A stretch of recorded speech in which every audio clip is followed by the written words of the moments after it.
सभी 12 राशियों की यात्रा करके 1 वर्ष के बाद सूर्यदेव अपनी राशि सिंह राशि में प्रवेश करने वाले हैं। और सूर्यदेव की ये जो स्थिति है ये बहुत मजबूत स्थिति रहेगी, क्योंकि अपने घर में आना उनके उनके सभी कारक तत्वों को या सूर्य की स्थिति को मजबूत बनाता है। वैसे भी कोई भी व्यक्ति हो जब अपने घर में होता है तो एक मजबूत स्थिति में ही होता है। अब सूर्य का ये जो गोचर है ये 17 अगस्त को होगा और इस गोचर से कुंभ राशि के लोगों के जीवन में अगले 1 महीने तक किस तरह के प्रभाव होंगे, चलिए विस्तार से जानते हैं।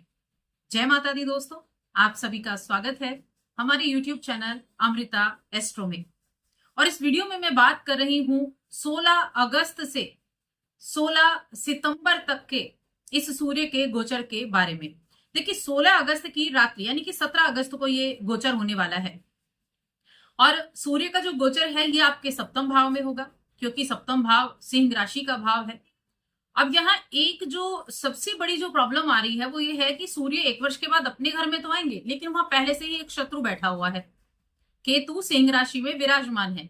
अब 1 वर्ष के बाद कोई अपने घर लौटे और वहां शत्रु राशि मिल जाए तो गुस्सा तो आएगा ही। तो वैसी ही स्थिति यहाँ कुछ होने वाली है। उसका क्या प्रभाव होगा इसके बारे में भी हम जानेंगे। तो आपके लिए सप्तम भाव में सूर्य का ये गोचर रहेगा। सप्तम भाव नई साझेदारियों का है, सप्तम भाव आपके वैवाहिक जीवन का है, सप्तम भाव व्यापार का है, स्थानांतरण का है। तो इन चीजों का सप्तम भाव है, तो इन सभी चीजों पर इसका प्रभाव पड़ेगा। वो कैसा होगा चलिए जानते हैं। आगे बढ़ने से पहले छोटा सा निवेदन है, चैनल पर पहली बार आए हैं, अभी तक चैनल को सब्सक्राइब नहीं किया है तो जरूर कर लें। कुंडली दिखाना चाहते हैं तो या तो स्क्रीन पर नंबर मिल जाएगा या फिर डिस्क्रिप्शन में आप चेक कर सकते हैं, वहां नंबर मिल जाएगा। व्हाट्सएप पर मैसेज के थ्रू आप हमसे कांटेक्ट कर सकते हैं। देखिए सूर्य को ऊर्जा का ग्रह माना गया है, नेतृत्वता का ग्रह माना गया है, आत्मा के कारक है, पिता के कारक है। सूर्य के बिना तो जीवन ही नहीं है। सूर्य तो सबको प्रकाशित करने वाला है, सबको जीवन देने वाला है। यहाँ तक कि शासन प्रशासन के कारक भी सूर्य देव हैं। ऐसी मजबूत स्थिति सूर्य देव की होती है। लेकिन अगर कुंडली में सूर्य मजबूत हो तब ये सारी चीजें आपको मिलती हैं। अगर सूर्य नेगेटिव हो जाए तो ये सारी चीजें आपको प्रभावित करने लगती हैं, हड्डियों से संबंधित प्रॉब्लम हो जाती है। क्योंकि हमारे जो शरीर का ढांचा है, हमारा जो एक आप कह लें जो हड्डियां हैं हमारे शरीर की, जो हमारा स्तंभ है वो सूर्य है। अब इनका गोचर सप्तम भाव में हुआ। सप्तम भाव में सूर्य के आने से 1 महीने में क्या होगा, तो ये गोचर एक तो नई साझेदारियों को करवा सकता है, नए पार्टनरशिप के मौके आपके लिए लेकर आ सकता है। ये बिल्कुल नहीं भूलना है कि यहाँ पर केतु भी बैठे हुए हैं और सामने के घर में यानी कि आपके राशि में राहु विराजमान है, तो राहु केतु का भी आपके लिए यहाँ एक रोल देखने को मिलेगा। अब वो किन चीजों में होगा इसके बारे में भी जानेंगे। तो नई साझेदारियां बन सकती हैं, नए अनुबंध हो सकते हैं, रिश्तों में खींचतान हो सकती है। तो रिश्तों में तो विशेष रूप से आपको ध्यान रखना है, लेकिन जब आप मिलजुल कर फैसले लेंगे, एक दूसरे के साथ मिलकर फैसले लेंगे, चाहे वो आपका बिजनेस हो चाहे वो आपका वैवाहिक जीवन हो, जितना खुलकर बातचीत करेंगे, जितना एक ट्रांसपेरेंसी रखेंगे, उतना ज्यादा बेनिफिट आपको देखने को मिलेगा। क्योंकि यहाँ रिश्तों में अहम का टकराव हो सकता है। क्योंकि जब कुंडली देखते हैं तो आमने सामने जब केतु होंगे, केतु तो सूर्य के साथ बैठा हुआ है, तो अहम की भावना तो जागेगी ही जागेगी। और राहु भी देख रहा है, अहम का टकराव हो जाएगा। क्योंकि सूर्य अपने आप में राजा है, सूर्य खुद बहुत अहंकारी बना देता है। तो ये अहम से दूर रहना है, इसलिए अपने पार्टनर से खुलकर बात करें, जो मन में है उसको जाहिर करें। मन की बात को जाहिर करेंगे, मन की बात को सामने कहेंगे तो वो आपके विवाद को कम करेगा।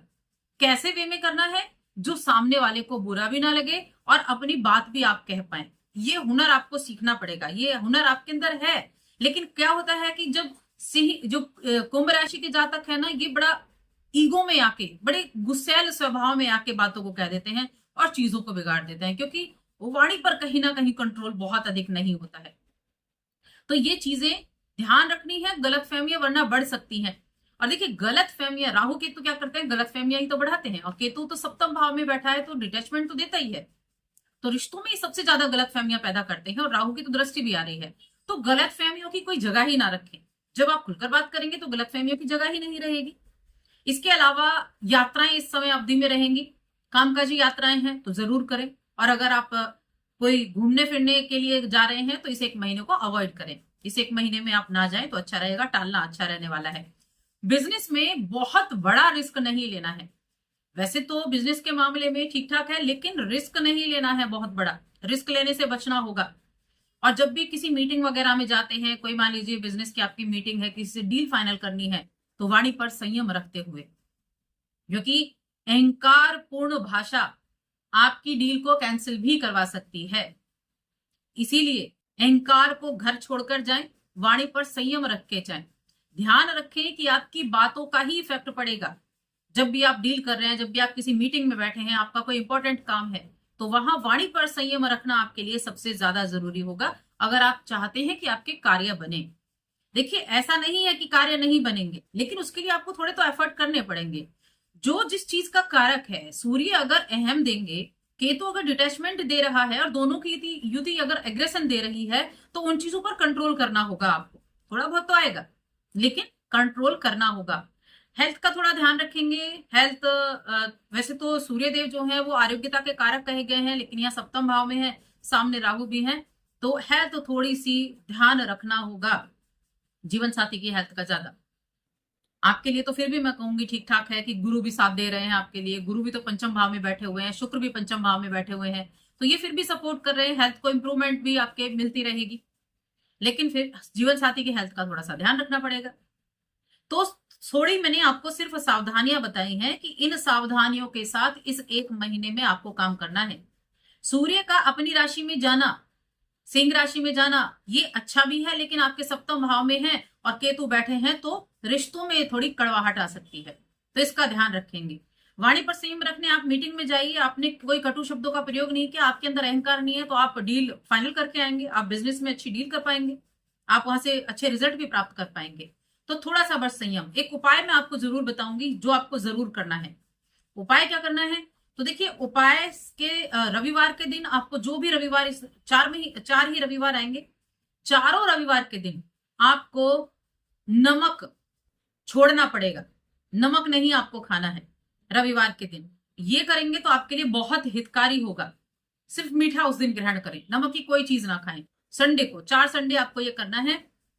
और किसी भी ब्राह्मण को रविवार के दिन कुछ, या तो आप खाना खिला सकते हैं, या मंदिर में जाकर आप खाना देकर आ सकते हैं। खिला देंगे तो ज्यादा अच्छा रहेगा रविवार के दिन। ये 2 उपाय सिर्फ आपको करने हैं, और फिर ये सूर्य का गोचर भी आपको अच्छे रिजल्ट देकर जा सकता है। और बिजनेस करने वाले जातकों के लिए तो खास तौर से, नौकरी कर रहे हैं तो नौकरी करने वालों के लिए ये समय उतना ही ज्यादा इंपॉर्टेंट है जितना बिजनेस करने वाले लोगों के लिए। तो दोनों ही चीजों में, कि देखिए, नौकरी के लिए भी ये टाइम वैसा ही है, तो इसीलिए बस थोड़ा सा संयम रखना है। ये उपाय आपको जरूर करने हैं।